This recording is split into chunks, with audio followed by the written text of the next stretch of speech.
பணத்தை காட்டியே கொடுக்க கூடாதுன்னு சொன்னீங்க, அதனால நான் காட்டி கொடுக்க மாட்டேன் என்றார். ஆக தேசபக்தி என்றால் இப்படித்தான் அவர்கள் நினைத்துக் கொண்டிருக்கிறார்கள். ஆனால் இந்த தேச பக்தர்களை எப்பொழுது நாம் கொண்டாட போகிறோம்? இந்த தேச பக்தர்களை கொண்டாடினால் மட்டுமே வருங்கால சந்ததி நிச்சயமாக உயர்ந்ததாக இருக்கும் என்பதும், தேசியத்தை கொண்டாட வேண்டும். திராவிடத்தை கொண்டாடி கொண்டிருக்கிறோம், தேசியத்தை மறந்திருக்கிறோம். தேசியத்தை என்று இந்த தமிழகம் கொண்டாட ஆரம்பிக்கிறதோ அன்றுதான் தேச பக்தர்களுக்கும் எல்லோருக்கும் விடிவு காலம் வரும் என்பதை நாம் இங்கே பதிவு செய்ய ஆசைப்படுகிறேன். வாவு சிதம்பரம் பிள்ளை பொறுத்தவற்றில் சொல்லும் பொழுது, இன்று சில தமிழக பத்திரிகைகளில் அரசாங்கம் சொல்லிட்டாங்களாம், ஜாதி பெயரை எடுத்துவிட வேண்டும் என்று. இதில் நான் ஒன்றை சொல்கிறேன். ஜாதி பற்று என்பது வேறு, ஜாதி வெறி என்பது வேறு, சாதி அடையாளம் என்பது வேறு. வாவு சிதம்பரம் பிள்ளை என்றால் வாவு சிதம்பரம் பிள்ளை தான். அவர் வாவு சிதம்பரம் என்று சொல்ல முடியாது. ஏனென்றால் மூட்டை முடிச்சுகள் நமது சுதேசி இயக்கம் வருகிறது, எல்லோரும் கதர் தான் அணிய வேண்டும் என்று சொல்கிறார்கள். மூட்டை முடிச்சியோடு இந்த வெள்ளைக்காரனை அனுப்ப வேண்டும் என்று வாவு சிதம்பரனார், பாரதியார், பாபு சிவா எல்லோரும் பேசிக் கொண்டிருக்கிறார், உவேசு ஐயர் எல்லோரும் பேசிக் கொண்டிருக்கிறார்கள். அப்பொழுது சிதம்பரனார் சொல்கிறார், இந்த மூட்டை முடிச்சை கட்டி இந்த வெள்ளையனை அதோடு அனுப்ப வேண்டும் என்று சொன்னவுடன் பாரதியார் சொல்கிறார், பிள்ளைவாள், அப்படி சொல்லாதீர்கள். மூட்டை முடிச்சு எல்லாம் நம்முடையது பிள்ளைவாள், மூட்டை முடிச்சு பிடுங்கிக் கொண்டு அவனை மட்டுமே அனுப்புங்கள் பிள்ளைவாள் என்று சொல்கிறார். ஆக பிள்ளைவாள் என்று அவரை சொல்வது சாதி வெறி அல்ல, அவர்களின் பெயரின் அடையாளங்கள். தயவு செய்து சுதந்திர போராட்ட வீரர்களின் பெயரில் அந்த அடையாளங்களை கை வைக்காதீர்கள் என்று கேட்கொள்கிறேன். சாதி வேற்றுமை என்பதும் சாதியை ஒழிப்பேன் என்பதும் பெயரில் உள்ளவரை வெட்டுவதல்ல. இவர்கள் எல்லாம் இந்த தொகுதியில் இந்த சாதியினர் அதிகமாக இருக்கிறார்கள் என்று சொல்லிவிட்டு அதற்கு வேட்பாளரை நிறுத்திவிட்டு இந்த சாதியை ஒழிக்கிறேன் என்று தேச பக்தர்களின் பெயரை வெட்டுவதற்கு உங்களுக்கு எந்த உரிமையும் இல்லை என்பதை இங்கே நான் வலிமையாகவே பதிவு செய்கிறேன். ஒரு அரசியல்வாதி சொன்னாராம், சாதியை ஒழிக்க நான் பாடுபட்டுக் கொண்டிருக்கிறேன், சாதி எனக்கு முக்கியமல்ல, தயவு செய்து எனக்கு ஓட்டு போட்டு விடுங்க, ஏனென்றால் நான் உங்கள் சாதி. இப்படித்தான் இன்றைய அரசியல்வாதிகள் இருக்கிறார்கள். வஉசி ஐயர் என்றால் வஉசி தான், உவேசு ஐயர் தான்.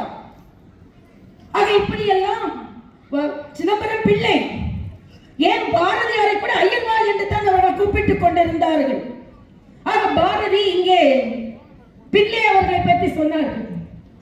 அந்த நீதிபதி என்ன சொன்னார் என்றால், சிதம்பரம் பிள்ளையும் பாரதியாரும் சேர்ந்தால் எலும்பு கூட்டிற்கு கூட உயிர் வந்துவிடும், தேசத்திற்காக போராட ஆரம்பித்து விடும் என்று சொன்னார்.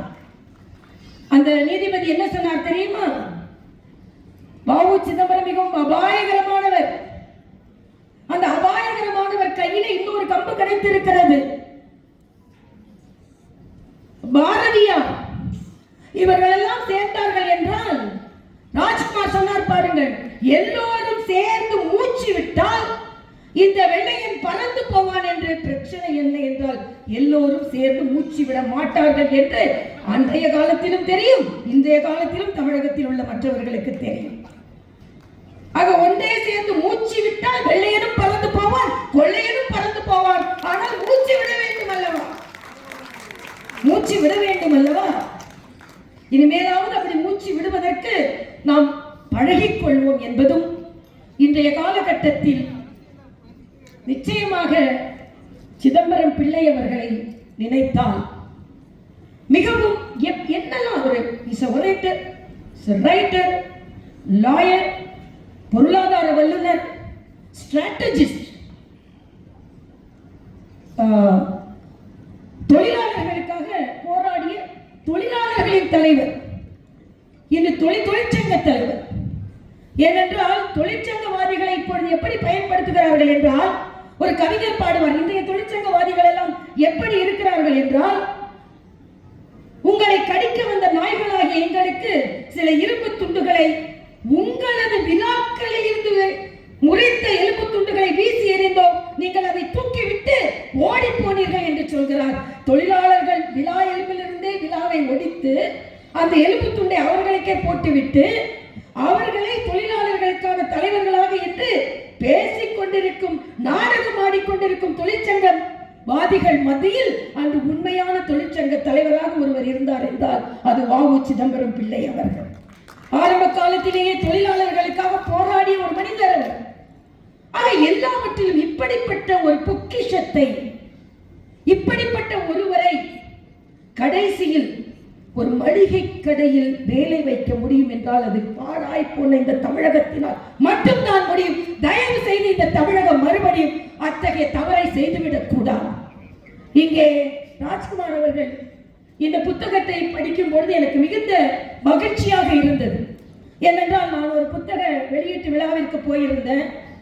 டாக்டர் என்ற முறையில் சொல்கிறேன். அந்த புத்தகத்தை எல்லோரும் படித்து விட்டு வந்திருந்தார்கள். இந்த புத்தகம் அல்ல, வேறொரு புத்தக விழாவிற்கு. உடனே அந்த புத்தகத்தை எழுதியவர் சொல்றார், நான் இந்த புத்தகத்தை ரொம்ப கஷ்டப்பட்டு எழுதினேன். ராஜ்குமார் சொன்னார் 1 வருடம் எழுதினேன் என்று. அவர் சொன்னார் இந்த புத்தகத்தை ரொம்ப கஷ்டப்பட்டு எழுதினேன், 10 மாசம் எழுதினேன், ஒரு குழந்தையை பெற்றெடுப்பதை போல எழுதினேன் என்று சொன்னவுடன் ஒருவர் எழுந்து சொல்கிறார், போதும் போதும், ஒரு குழந்தை பெற்றது போதும், குடும்ப கட்டுப்பாடு செய்து கொள்ளுங்கள், புத்தகம் அப்படி இருக்கிறது என்று சொன்னார். நான் ராஜ்குமார் அவர்களிடம் சொல்கிறேன், நீங்கள் பெற்றெடுத்த பிள்ளை நல்ல பிள்ளையாக இருக்கிறது, வ.உ. சிதம்பரம் பிள்ளையாகவும் இருக்கிறது. அதனால் எத்தனை புத்தக பிள்ளைகளை வேண்டுமானாலும் நீங்கள் பெற்றெடுங்கள், உங்களுக்கு கட்டுப்பாடு கிடையாது என்று நான் தெரிவித்துக் கொள்கிறேன்.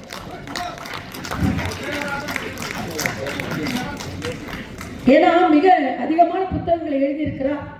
எனக்கு அவர் பார்த்து ஆச்சரியமா இருக்கு. ஏன்னா பிராக்டிஸும் பண்றார், பாடவும் செய்கிறார், கிட்டாரை எடுத்து கையில் வச்சுக்கிறார், அதுக்கப்புறம் காலையில சில மோட்டிவேட்டிங் ஸ்பீச்சும் கொடுக்கிறார், ஸ்போர்ட்ஸ்லயே இருக்கிறார், எல்லாவற்றுக்கும் மேல கட்சியிலே இருக்கிறார், புத்தகமும் எழுதுகிறார். ஆக அவருக்கு எவ்வளவு நேரம் இருக்கிறது என்று எனக்கு தெரியவில்லை. படிக்கிற காலத்தை கொஞ்சம் சுறுசுறுன்னு இருப்பாங்க.